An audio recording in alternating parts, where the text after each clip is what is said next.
அவனை ஒரு தடவை வழிபட்டா உங்களை எல்லாரையும் வழிபட வைப்பான். உன்னை கும்பிட வைப்பான்டா. நீ ஒரு தடவை அவனை கும்பிடு, உன்னை எல்லாரையும் பார்த்து வாங்க சிவா வாங்க பெருமானே அப்படின்னு உன்னை கும்பிட வைப்பான். அப்பேற்பட்ட கடவுள் அந்த கடவுள். தன்னை வணங்கியவனை தலைக்கு மேல ஏற்றுகிற தலைவன். எப்படி சொல்றேன்னா நான் அனுபவிச்சிருக்கிறேன், அதனால சொல்றேன். அவர் சோதிக்கிற கடவுள். சொர்ணபுரீஸ்வராகவும் இருப்பான், கபால மாலை அணிந்து கொண்ட கபாலியாகவும் இருப்பான். அவன் தன்மையை யாரும் புரிஞ்சுக்கவே முடியாது. அப்பேற்பட்ட கருணையாளன்.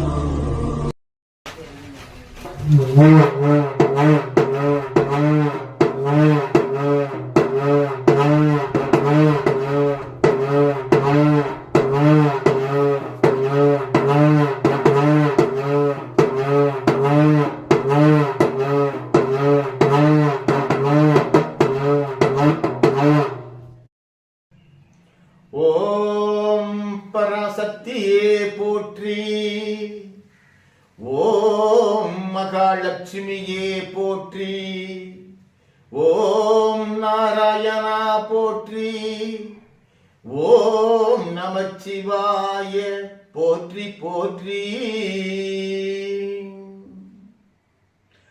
பெரும் மதிப்பு மிக்க ஆளவட்ட கவுண்டர், எல்லா வளமும் பெற்றிருக்கின்ற ஜோதி சவுடமுத்து அவர்களுக்கும், பேரன்பு மிக்க பெரியோர்களுக்கும், பெரும் மதிப்பு மிக்க தாய்மார்களுக்கும், எல்லா வகையிலும் பாசம் கொண்டிருக்கின்ற அனைத்து நல் உள்ளங்களுக்கும், காமுகுல காப்பு ஒக்களிக மகா ஜனங்களிலே தோன்றி உலகெங்கிலும் வாழுகின்ற அத்தனை தயாதி பெருமக்களுக்கும், மாமன் மைத்துனர்கள் அனைவருக்கும் மிகவும் பணிவான வணக்கத்தை பணிவன்போடு தெரியப்படுத்திக் கொள்கின்றேன்.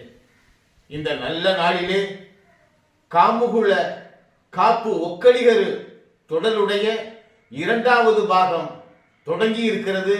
இந்த 2வது பாகம் தொடங்குவதற்கு முன்பாக கடந்த 10/7/2025 வியாழக்கிழமை வெளியீடு செய்யப்பட்ட ஒளிபரப்பிலே எத்தனையோ நல்லுள்ளங்கள் கண்டு மனம் நிறைந்து பாராட்டு தெரிவிப்பது கண்டு உள்ளமும் மனமும் மகிழ்ச்சி அடைகிறது.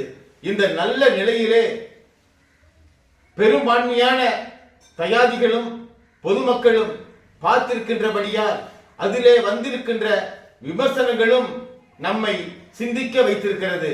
அந்த வகையிலே ஒரு மகா அன்பர் காமுகுல காப்பு ஒக்களிகர் என்று பெயரிட சொல்லியிருக்கிறார். அவ் அன்பருக்கு பணிவான வகையிலே விளக்கமானதொரு பதிலை கொடுக்க அடியேன் முயலுகின்றேன். காமுகுல காப்பு ஒக்களிக மகாஜனங்கள் உலகெங்கிலும் வாழுகின்றோம். அந்த வகையிலும் கைலாய மலையிலிருந்து சிறிது சிறிதாக இடம் மாறி மக்களுக்கு ஏனையோருக்கு நன்மை செய்கின்ற வகையிலே மாநிலம் விட்டு மாநிலம் கடந்து தற்சமயம் 650 ஆண்டுகளாக தமிழ்நாட்டிலேயும் வாழுகின்றோம். ஆக இந்த காமுகுல காப்பு ஒக்களிக மகாஜனங்கள் இந்தியாவெங்கிலும் வியாபித்து வாழ்ந்திருக்கிற வழியினாலே காமுகுல ஒக்களிகரு என்று வரும், காமுகுல ஒக்களிகர் என்றும் வரும்.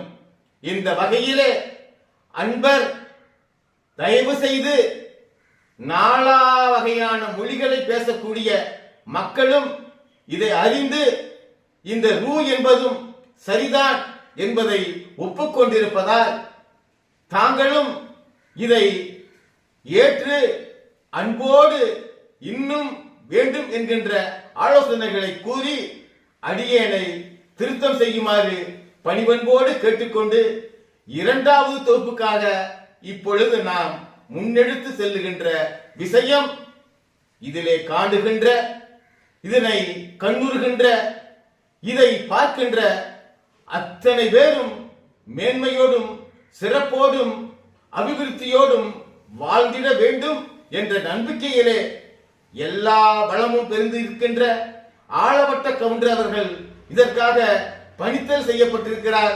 அதற்காக ஏனையோரும் ஆலோசனையும் ஆதரவும் கொடுத்திருக்கிறார்கள். இந்த வகையிலே இன்றைய தினம் தொடங்கும் பொழுது இதிலே பணிக்கப்பட்டிருக்கின்ற தொகுப்பாளர் யார் என்ற அபிப்பிராயம், எண்ணம், கேள்வி இது எல்லாமே எல்லார் மனதிலேயும் தோன்றும். அந்த வகையிலே பற்பல அன்பர்களும் தொலைபேசி மூலமாகவும் பற்பல வழிகள் மூலமாகவும் யார் இவர் என்பதை அறிய முற்பட்டு கொண்டிருக்கிறார்கள். அதற்காக நன்றி கூறி மதிப்பிற்குரிய மகாசிரி ஆளவட்ட கவுண்டர் அவர்கள் நம்மை பணித்திருக்கிறார்கள் என்றால் அதற்கான காரணம் மிகவும் நன்மை அளிக்கக்கூடிய விஷயமாக இருக்கிறது. ஆளவட்ட கவுண்டர் அவர்கள் கைவசம் பல வகையான ஏடுகளும் நூட்களும் எப்பொழுதும் இருக்கும்.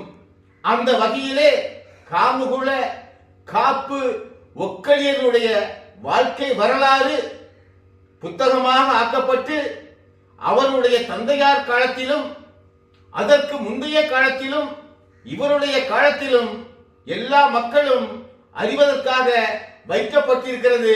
இதை நான் என்னுடைய சிறிய வயதிலே, அதாவது எனக்கு 15 வயது இருக்கும், அப்பொழுது நான் அறிந்தேன்.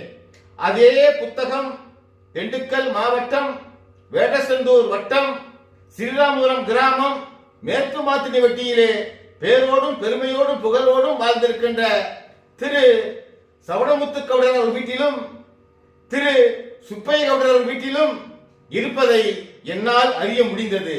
ஆக கல்வியிலே ஓரளவுக்கு கற்று தேர வேண்டும் என்று நான் நினைத்தபடியினாலும் வீட்டிலே அடியேனை வளர்த்து ஆளாக்குகின்ற நிலையிலே இருக்கின்ற சான்றோர்களும் தாய்மார்களும் கல்வியிலே நல்ல முறையிலே கற்று தேர வேண்டும் என்று அடியேனை அறிவுறுத்தியதாலும் எல்லா நூல்களையும் அனைத்து நாட்களிலும் வரும் தினசரிகளையும் அதை படித்து மனதிலே நிறுத்திக் கொள்வதிலே பேரார்வம் கொண்டவனாக இருந்தேன்.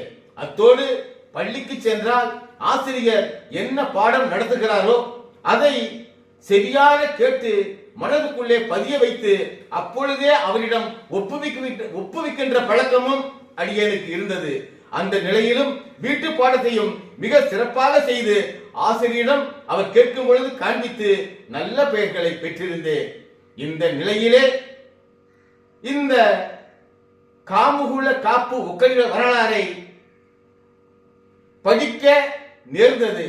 அப்பொழுது அதற்குள்ளே இருக்கின்ற இந்த 48 குலத்தினருடைய பெயர்களும் தட்டு தடுமாறி வாசித்து பழகுமையால் என்னுடைய தந்தை வழி தாத்தா மிக கல்வி கற்றவர் ஆதலால் பல வகைகளிலும் புலமை பெற்றவர் ஆதலால் மேதையாக திகழ்ந்தவர் ஆதலால் அதனை விளக்கமாக 48 குலத்தினையும் என் முன்னே மிக தெளிவாக என்னை வாசிக்கின்ற அளவுக்கு பரிசை கொடுத்து வாசிக்க வைத்தார். அன்று தோன்றியதுதான் காமுகுல காப்பு ஒக்கலிகளுடைய வரலாற்றை அறிந்து அதன்படி வாழ வேண்டும் என்கின்ற அபிப்பிராயம் அடியேனுக்குள் துளிர்விட்டது. அதன் விளைவாக மனதிற்குள்ளே எண்ணிய எண்ணப்படி வாழலாம் என்றால் அதன் பிறகாக கல்வி கற்க வேண்டும், கல்வி கற்றபின் தொழில் பயிற்சிகள் பெற வேண்டும், அதன் பின்னாக குடும்பத்திற்காக உழைக்க வேண்டும். இக்குடும்பத்திலே பூர்வீகமாகப்பட்டது இறைவனுக்கு சேவை செய்கின்ற வேலையும் விவசாயம் செய்கின்ற வேலையும் கால்நடைகளை பராமரிக்கின்ற வேலையும் உறவுகளை பரிபாலனம் செய்கின்ற வேலையும் நண்பர்களோடு மிக்க நேசத்தோடு பழகுகின்ற வேலையும் பக்கத்திலே இருக்கின்ற அத்தனை மக்களோடும் பண்போடு பழகுகின்ற பக்குவத்தினையும் பெற்றிருந்தபடியால் இத்தனை வகையான மரபுகளையும் அடியேன் மனதிலே கற்று கற்று கற்று அவர்களோடு நெருங்கி எல்லா வகை மேன்மையும் பெற வேண்டும் என்று பழகியதாலும் கடினமான உழைத்து குடும்பத்தை காக்க வேண்டும் என்கின்ற காரணத்தினாலும் இந்த காமுகுல காப்பு ஒக்கலிகளுடைய வரலாறை சற்றே நான் அறிந்து கொள்ள தாமதப்படுத்தியதற்கு காரணமாக அமைந்தது. இந்த நிலையிலும் மனதுக்குள்ளே இருக்கின்ற காமுகுல காப்பு ஒக்கலியை பற்றி விவரங்களை தெரிந்து கொள்ள வேண்டும் என்ற ஆர்வம் மிகுதியினாலே, வயது கூட கூட அதன் மீது வந்திருந்த பாசத்தினாலே, பற்றினாலே அதை விரிவாக தெரிந்து கொள்ளலாம் என்று அந்த நூலையும் கையிலே எடுத்துக்கொண்டு அடியேனுக்கு தெரிந்திருக்கின்ற அத்தனை சான்றோர்களிடமும் அத்தனை மகான்களிடமும் பற்பல துறவிகளிடமும் பல புலவர்களிடமும் எடுத்து சென்று சிறிது சிறிதாக 10-15 ஆண்டுகள் என்று அவர்களிடம் பணிவாக சென்று கேட்டு கேட்டு தெரிந்ததினாலேயும் அவர்கள் கூறிய கருத்துப்படி நாம் வசிக்கின்ற இடத்திலிருந்து வடக்கு நோக்கி எதுவரையிலும் செல்ல முடியுமோ அதுவரையிலும் சென்று அங்கே அனுபவப்பட்டவர்களிடம் பலமுறை பல நாள் தங்கியிருந்து கேட்டு அதன் பிறகாக இந்த நூலிலே குறிப்பிட்டிருக்கின்ற விஷயங்கள் எல்லாம் உண்மைதான் என்பதை அறிந்து அதன் பிறகாக இந்த நூலை மொழிபெயர்த்தது யார்? எல்லா சக்தியும் நிறைந்திருக்கின்ற ராமலிங்க சாமிகள் என்று சொல்லக்கூடிய ஜோதி, தை மாதத்திலே ஜோதியாக தெரிகின்ற ராமலிங்க சுவாமிகள் வள்ளலார் என்று பெயர் பெற்றவர். அவருடைய சகோதரின் மகன் வடிவேலு பிள்ளை அவர்கள் இந்த நூலை உண்மை என்று ஒப்புக்கொண்டு அவர்கள் பல வழிகளிலும் மேம்படுத்தி கொடுத்திருக்கிறார், சான்றும் செய்திருக்கிறார். அவ்வாறாக நல்லவைகள் தான் என்று சான்றளித்த அந்த ஓலை சுவடிகளை எல்லாம் சோழவந்தானிலே சுந்தர ஐயர், சுப்பைய ஐயர் என்று சொல்லக்கூடியவர்கள் அதை பல மொழிகளிலே ஜாம்பவன்களாக இருந்த அவர்கள் தமிழிலே மேம்படுத்தி நூலாக ஆக்கி கொடுத்து அதை ஆங்கில அரசாங்கத்தாரால் பதிவு செய்யப்பட்டு நூலாக வெளியிட்டது கண்டு 1911 ஆண்டு என்று கண்டு நான் மனதுக்குள்ளே புலகாகிதம் அடைந்து மகிழ்ச்சி கொண்டு மேன்மேலும் அதை வாசித்து தெளிவுற்று இந்த நூட்களிலே வருகின்ற சம்பவங்கள் அத்தனையும் உண்மையாகத்தான் இருக்குமா என்று நமக்கு வாழ்க்கை வாழ்வதற்கு பயன்பட முக்கியமான காரணியாக இருப்பது ராமாயணமும் மகாபாரதமும். அந்த இதிகாச நூல்களோடு ஒப்பிட்டு திருவிளையாடல் புராணத்தோடு ஒப்பிட்டு இன்னும் பல வகையான பக்தி புராணங்களோடு ஒப்பிட்டு இன்னும் சமூக வரலாறுகளோடு ஒப்பிட்டு தேசத்திலே கடந்த காலங்களிலே யாரெல்லாம் இந்த பாரத தேசத்தை ஆண்டார்கள் அவர்களுடைய வரலாறுகளை எல்லாம் கவனமாக கேள்விப்பட்டும் பயின்றும் வாசித்தும் அனுபவங்களை கொண்டு கேட்கும் பல வகையான மேம்பாடு உடையது என்று இந்த நூலை உண்மையானது என்று நம்பி நமது குல மக்கள் என்று தோன்றினார்கள் என்கிற தேதியையும் நமது குல மக்கள் எதற்காக தோன்றினார்கள் என்ற விஷயத்தையும் நமது குல மக்கள் யாரால் தோற்றுவிக்கப்பட்டார்கள் என்கின்ற விஷயத்தையும் எதற்காக தோற்றுவிக்கப்பட்டார்கள் என்ற விஷயத்தையும் அடியேன் நல்ல முறையிலே வெகு திருத்தமாக வெகு விளக்கமாக பெற்ற பின்தான் இந்த விஷயத்தை தற்சமயம் ஆளவட்ட கவுண்டராய் பொறுப்பேற்றிருக்கின்ற மகாஸ்திரி தோகமலை கோட்டை பெரியகவுடர் பெரிய மந்தை என்று சொல்லக்கூடிய இடத்திலே குலகுருவாய் இருக்கின்ற ஜோதி சௌடமுத்து அவரிடம் சென்று இதற்காக விளக்கம் கேட்டேன். அவரும் அதை பணிபன்போடு ஏற்றுக்கொண்டு அவருக்கு தெரிந்த கல்வி கற்றவர்களை சான்றவர்களை பெரியோர்களை அழைத்து இந்த விளக்கத்தை உண்மையாகத்தான் இருக்குமா என்று உண்மைதான் என்றும் நிரூபித்தார்கள்.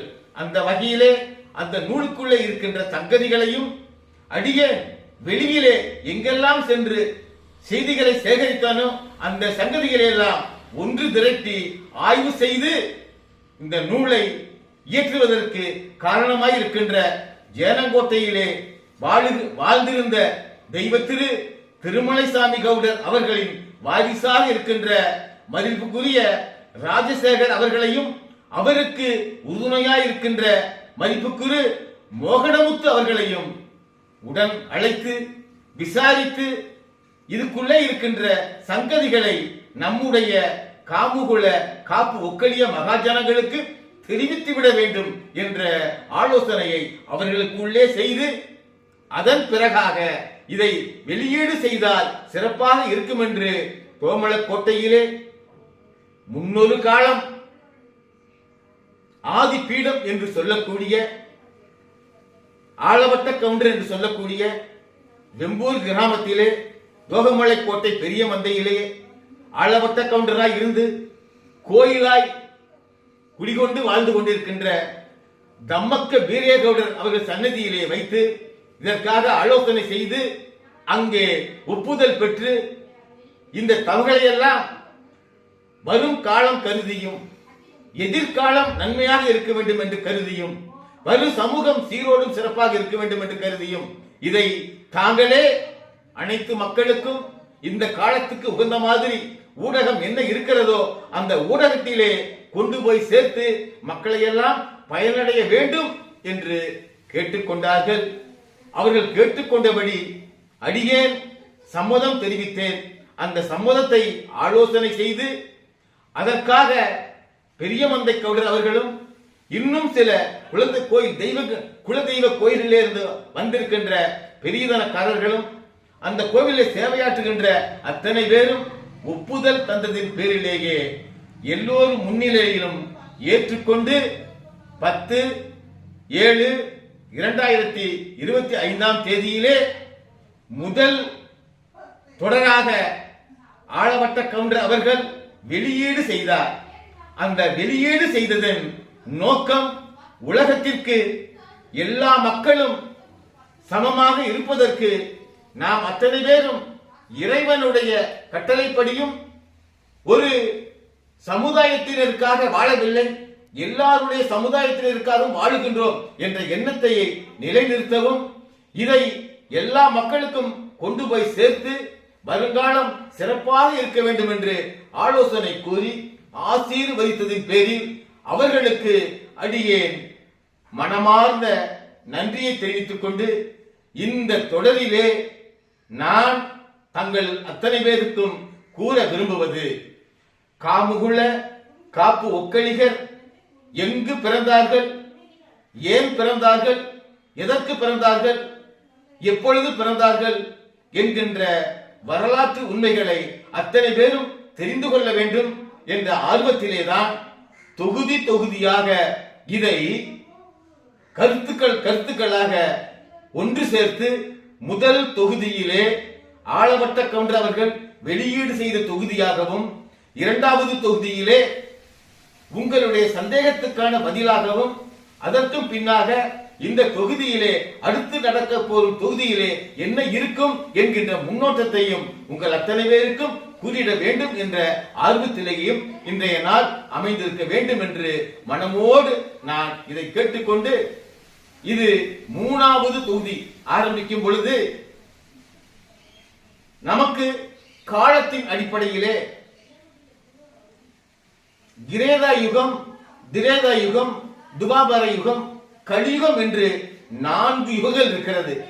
இந்த 4 யுகங்கள் என்ன என்ன என்பதையும், கைலாயமலை என்றால் அதற்கான பொருள் என்ன என்பதையும், சிவபெருமான் என்பவர் எவ்வாறான சக்தி கொண்டவர் என்பதையும் விளக்கும் பொருட்டு அடுத்த எபிசோடிலே தங்களுக்கு தெளிவாக தெரிவிக்கப்படும். அதற்கு அடுத்த எபிசோடிலே சிவபெருமானுக்கான சிவகணங்கள் என்று சொல்லக்கூடிய, சிவபெருமானுக்கு உதவி செய்திருக்கக்கூடிய நந்தி வாகனம், இதனுடைய முக்கியத்துவம் பற்றி, அதற்கும் பின்னாக காமதேனு என்கின்ற வாகனத்தை பற்றியும், அதற்கு பின்பாக சித்தர்கள், முனிவர்கள், ஞானியர்கள் இவர்களுடைய தத்துவார்த்தங்கள் பற்றியும் அனைவருக்கும் விளக்கமாக கூறப்படும். அதற்கு அடுத்த தொடரிலே இந்த கலிகாலத்திலே யார் கடவுளுக்காக கலிகாலத்திலே சேவை செய்வார்கள் என்கின்ற ஆலோசனை கைலாயத்திலே இந்திர சபையை கூட்டி ஆலோசனை செய்த விஷயத்தை தெளிவாக அறியும் வண்ணம் தெரிவிக்கப்படும். அதன் பின்பாக காமுகுலத்தவர் 48 பேர் தேவகணங்களாக எவ்வாறு உற்பவம் பெற்றார்கள் என்கின்ற தகவலும் பணிவன்போடு தெரியப்படுத்தப்படும். அதன் பின்பாக கலியுகம் பிறக்க 20 ஆண்டுகள் வரை துபாபர யுகத்திலே கடவுளானப்பட்டவர் காமுகுல மகாஜனங்களுக்கு என்னென்ன பணியை இட்டார் என்கின்ற விவரங்களையும் தெரியப்படுத்தப்படும். அதன் பின்பாக இந்த காமுகல அதிபர்கள் 48 என்னென்ன சேவைகளை கடவுளுக்கு செய்து இறைவன் அருளிய பாக்கியத்தை பெற்றார்கள் என்கின்ற தகவலை தெரியப்படுத்தப்படும். அதற்கு அடுத்தபடியாக தொடரிலே அவர்கள் கலியுகம் பிறக்கும் பொழுது கைலாய மலையிலிருந்து பூமியை நோக்கி எவ்வண்ணம் வந்தார்கள், என்ன என்ன அவர்கள் வாழ்க்கையிலே மாறுபாடுகளை கண்டார்கள் என்ற தகவலும் தெரியப்படுத்தப்படும். அதன் பின்பாக கிருஷ்ண பரமாத்மாவுடைய வாரிசுகளாக இருக்கக்கூடிய யாதவ குல நாககன்னிகள் நமது 48 பாதுகாப்புக்காக என்ன என்ன சூழ்நிலையிலே ஒன்று சேர்ந்து கலந்து பேசினோம் என்கின்ற தகவலையும் மிக தெளிவாக தெரியப்படுத்தப்படும். இந்த நிலையிலே நாககன்னிகளோடு யாதவகுல பெண்களோடு எவ்வாறு திருமணம் வைத்துக் கொள்ளலாம், எவ்வாறு முறை மாமன் வைத்துக் கொள்ளலாம் என்கின்ற விவரத்தை தெய்வமாய்